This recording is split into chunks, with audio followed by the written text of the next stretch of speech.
আর কবিতার নাম ভ্রমণ কাহিনী, কবি সুবলচন্দ্র বিশ্বাস। আমি অসহায় এক যাযাবর, আমি চলেছি ছুটে কামরূপ এক্সপ্রেসে হাওড়া থেকে ডিব্রুগড়।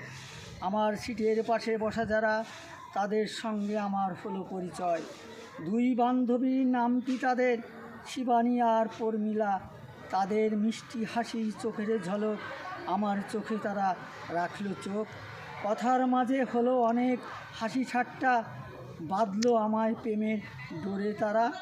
দার্জিলিংয়ে ভ্রমণ করবে তারা, স্টেশন আসছে কাছে, তাদের নামার সময় হলো।